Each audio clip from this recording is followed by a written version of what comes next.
AI camera ইনস্টলেশনের কারণে আমাদের কাজের প্রতি যে একটা আমাদের অতিরিক্ত যে প্রেশার ছিল, এটা থেকে আমরা অনেকটাই এখন বলা চলে যে না, মানুষের মধ্যে আইন মানার প্রবণতাটা যেহেতু অনেকটাই আগে থেকে বেড়েছে। এটা খুবই ভালো হয়েছে আমাদের।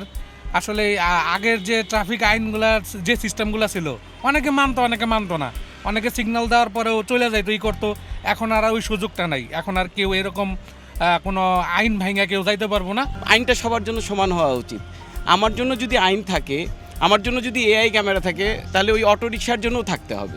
যেভাবে মানে এটা শুরু হয়েছে, কিন্তু এটা ঠিক আছে, কিন্তু আসলে এভাবে মানুষ এগুলি মানবে কি না মানবে সেটা তো বলা যাচ্ছে না ভাইয়া। আইন কারণ মাইনা চললে আমি মনে করি যে অ্যাক্সিডেন্ট ওরকম কমই হবে।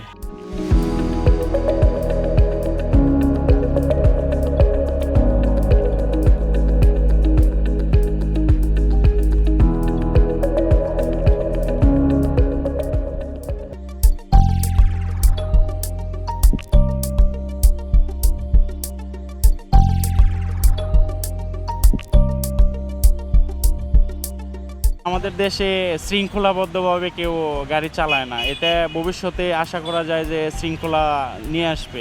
এটা ভবিষ্যতের জন্য খুবই ভালো, যানজট কমে যাবে, অ্যাক্সিডেন্ট কমে যাবে, এটা আমরা খুবই আশাবাদী। এআই ক্যামেরা লাগাইছে, এটা তো আমাদের জন্য খুব ভালো, আইন কানুন মাইনা চলা খুব ভালো। এখন কেউ চাইলেও পারবে না যাইতে গিয়া। সিস্টেমটা ভালো হয়েছে, যখন আমরা ক্যান্টনমেন্ট গেলে তো এই আইনগুলো মানি। আশা করি আমার জন্য ভালো হয়েছে, ক্যালিকা কী হয়েছে জানি না, আমার জন্য ভালো হয়েছে। হ্যাঁ, আমি তো শুনলাম মামলা হইতেছে, এই কারণে একটু সিগন্যাল দিছে, তারপর ব্রেক করে দাঁড়াই আছে এই জায়গায় আর কি। সিস্টেমটা ভালো করছে, এটা চললে এই যে সাধারণ মানুষগুলো যে পারাপার হইতেছে রাস্তাগুলো, এগুলোর জন্য খুব ভালো হইতেছে।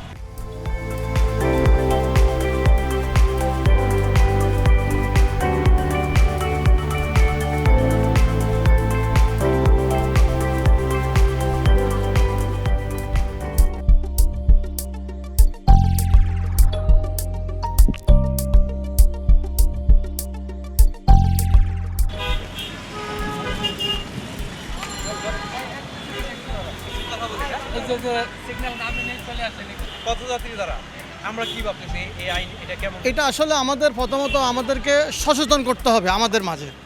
আমরা যারা আছি আমাদেরকে সচেতন করতে হবে। কে করবে? যারা ট্রাফিক আছে ওরা আমাদেরকে করতে হবে, বাধ্য করতে হবে যে আপনারা এখন যাবেন না, এখন আমাদের এখানে নিয়ম ভঙ্গ হচ্ছে, তখন আমরা অটোমেটিকলি ঠিক হয়ে যাব। প্রথমত ওরা করতে, আর আমাদেরও নিজেদের ভিতরে একটু সচেতনতা আসতে হবে। ভালো জিনিস বলতে এটা একটা নিয়ন্ত্রণে থাকবে, মানুষের সেফটির জন্য আসলে এই জিনিসগুলো করে আর কি।